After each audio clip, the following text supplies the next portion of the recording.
O sistema prisional em todos os seus detalhes e complexidades, com notícias atualizadas do que acontece dentro e fora dos muros. Olá, estamos começando mais um Polícia Penal News, um resumo das principais notícias do sistema prisional do nosso estado e do Brasil.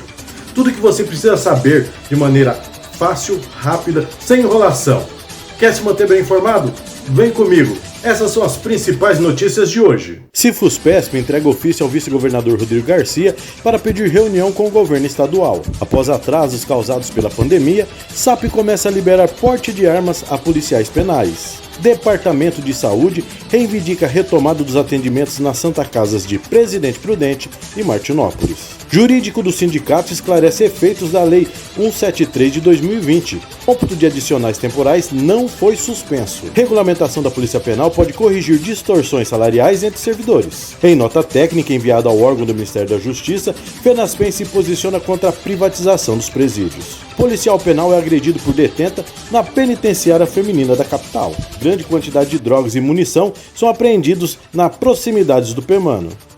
Contra a organização criminosa, policiais penais e polícia civil cumprem mandados em penitenciárias do estado. Os diretores do Cifus-PESP, Alan Carlos Ferney e Francisco José Alves Ferreira, entregaram ofício ao vice-governador Rodrigo Garcia na manhã desta quarta-feira, dia 21, reivindicando reunião de negociação com o governo estadual para tratar de pautas da categoria, entre as quais a regulamentação da Polícia Penal na Assembleia Legislativa, reposição salarial e contratação imediata de concursados para reduzir o déficit funcional nas unidades prisionais. Os sindicalistas dialogaram com Garcia no plenário dos Bandeirantes durante a cerimônia que marcou os 23 anos do Centro de Referência e Apoio à Vítima, órgão da Secretaria de Justiça e Cidadania. Na pauta do ofício entregue ao vice-governador, o Cifus-PESP também reivindica o pagamento de bônus aos servidores penitenciários, justo de acordo com o governo estadual na greve da categoria em 2014, vale alimentação e refeição e agilidade no processo da lista de transferência prioritária e a lista de transferência prioritária regional.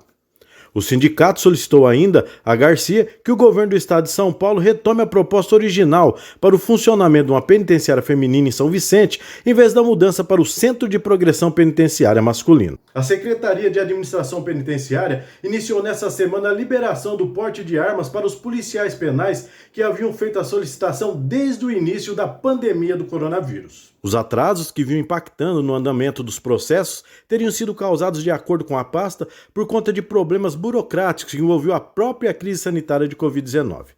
Para consultar o status do seu pedido, o servidor deverá entrar em contato com o e-mail portedearma@sap.sp.gov.br e verificar o prazo para a disponibilidade do armamento.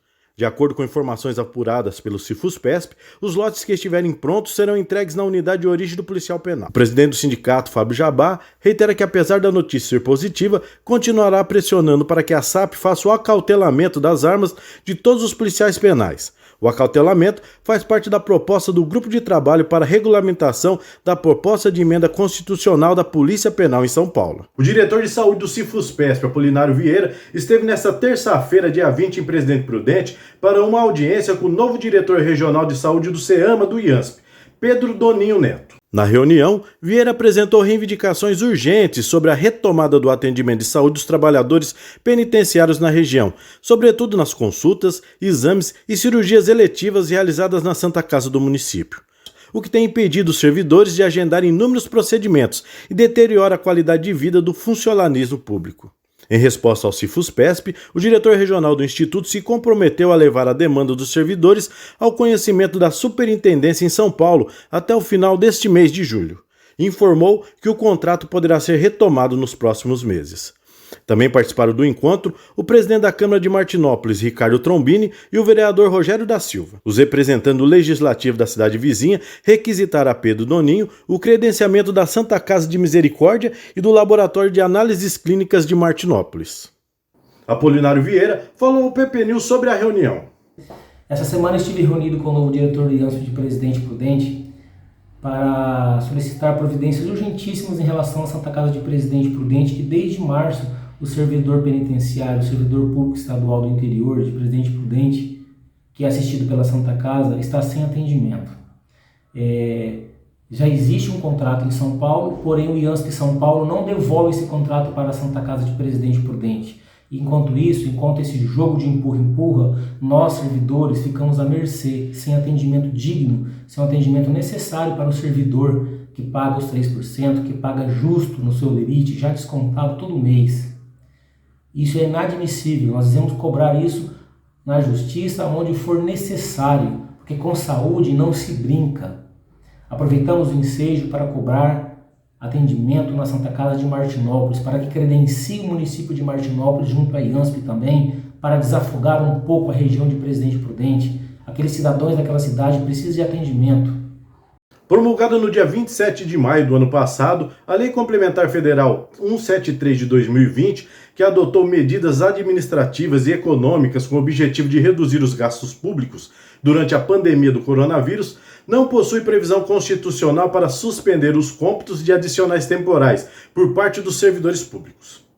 Decisões recentes do Tribunal de Justiça do Estado de São Paulo, inclusive um julgamento do órgão especial da Corte, publicado no dia 7 de julho, atestam que os trabalhadores só não poderão fruir de quinquênios, sextas partes e licença-prêmio até o fim do prazo previsto da legislação, que é o dia 31 de dezembro de 2021. Em resposta à apelação impetrada por servidores públicos paulista, o desembargador Leonel Costa, do TJSP, define que, de acordo com a Lei Complementar Federal, a contagem de tempo para a concessão dos adicionais está vedada apenas se representar aumento da despesa com pessoal durante o período citado. Ao analisar o agravo de instrumento impetrado em referência a uma ação direta de inconstitucionalidade, o órgão especial abriu um precedente importantíssimo ao conceder uma liminar para que o período aquisitivo permaneça fluindo e sendo contado para aquisições de direitos, entendendo-se suspenso apenas os pagamentos ou a fruição dos direitos oriundos do adicional temporal e licença-prêmio.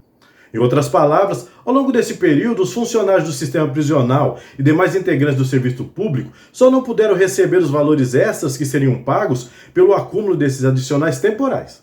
Porém, o efetivo exercício continuou a ser computado, mesmo para aqueles que fazem parte do grupo de risco e, portanto, estavam ou permanecem afastados do trabalho presencial. Como a Procuradoria-Geral do Estado tem insistido na tese de suspensão dos adicionais temporais, o Departamento Jurídico do CIFUS-PESP orienta todos os servidores do sistema prisional paulista a entrarem com a ação que pode ser individual, no caso dos não filiados, e aos que não são sindicalizados, pode se filiar e contar com assessoria jurídica. Já existe uma ação elaborada pelo sindicato para garantir o direito à fruição completa de todos esses direitos aos filiados do CIFUS-PESP a partir de 1º de janeiro de 2022. Portanto, quem já é filiado ou venha se filiar não precisa da justiça individualmente, pois já existe uma ação coletiva que teve vitória na primeira instância. Para se filiar ao sindicato e ter acesso a esta e muitas outras ações do jurídico, sem período de carência, basta seguir as orientações disponíveis no link cifuspesp.org.br/filie-se.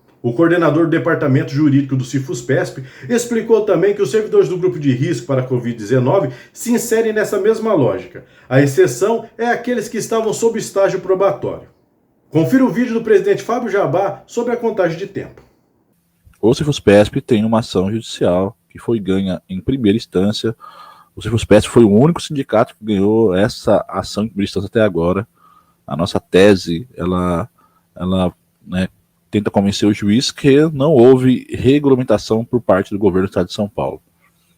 E por isso, ainda não há execução, ainda é primeira instância, e estamos no combate aí. O governo agora teve que recorrer, e certo aí que, se Deus abençoar, nós teremos aí essa vitória. E todo o tempo, todo o período aí que não foi contado, claro que nós temos que saber também os efeitos dessa ação.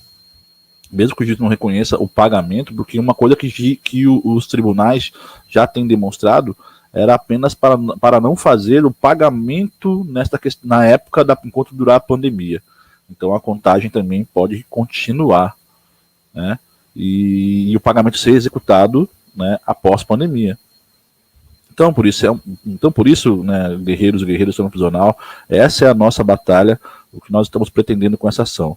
Que de todas as formas seja reconhecido, porque foi uma covardia tanto do governo federal como do governo estadual, porque nós estávamos trabalhando. Não existe segurança pública, não existe segurança do sistema prisional de home office. Então nós merecemos e espero que os juízes entendam assim também no tribunal, possa correr tudo bem e os nossos direitos sejam garantidos. Mais uma vez, o Cefuspresp aí demonstrando a sua capacidade também jurídica de atender toda a categoria. Se você não é sócio ainda, se filie para poder fazer parte dessa ação. É claro, ninguém é obrigado, ninguém está vendendo sonhos, mas essa é uma realidade. Fortaleça o sindicato, quanto mais associados nós tivermos, né, podemos ter muito mais advogados e converter isso tudo em ações para a categoria. A regulamentação da Polícia Penal pode corrigir distorções salariais entre servidores, afirma o Fórum Brasileiro de Segurança Pública, que defendeu a necessidade de regulamentação da proposta de emenda constitucional 104 de 2019 nos estados. Do início ao topo da carreira, a diferença de remuneração mínima e máxima em São Paulo chega a ser 15 vezes maior entre funcionários do sistema prisional. De acordo com a publicação do Anuário de Segurança Pública de 2021, as remunerações brutas, mínimas e máximas dos policiais penais de São Paulo possuem uma diferença de 15,4 vezes, o maior abismo entre todas as unidades da federação. As informações são do Portal da Transparência. O valor dos salários líquidos médios pagos aos policiais penais brasileiros é de R$ 4.161,22.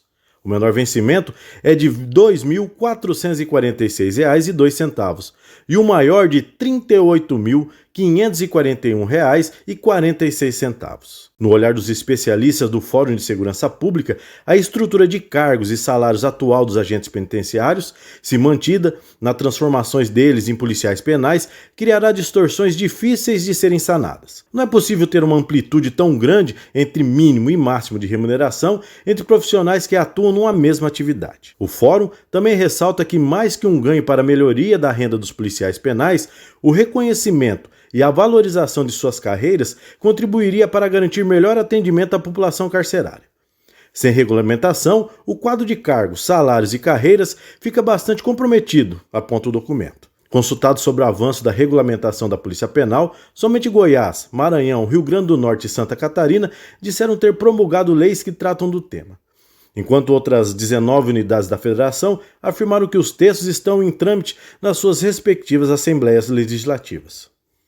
O documento também explica que a falta de padronização no processo de regulamentação, feito com base nas diferentes capacidades e compreensões sobre a própria segurança pública, além de criticar a contratação de terceirizados para atuar no setor, modelo que gera incertezas sobre a transformação dos cargos em policiais penais e, consequentemente, insegurança jurídica para a efetivação dos agentes atualmente em serviço. Elaborado pelo policial penal e diretor da FENASPEM, Vilobaldo Carvalho, documento enviado ao Conselho Nacional de Política Criminal e Penitenciária destaca a competência exclusiva da atividade dos servidores penitenciários como de Estado e que não pode ser terceirizada. A nota técnica reforça que o que representa a autoridade estatal por excelência, por meio do desenvolvimento de suas atribuições nos ambientes prisionais, além de ressaltar que este é o profissional que representa a visibilidade do Estado, enquanto instrumento de limitação a cumprimento de deveres e acesso a direitos por parte da pessoa presa.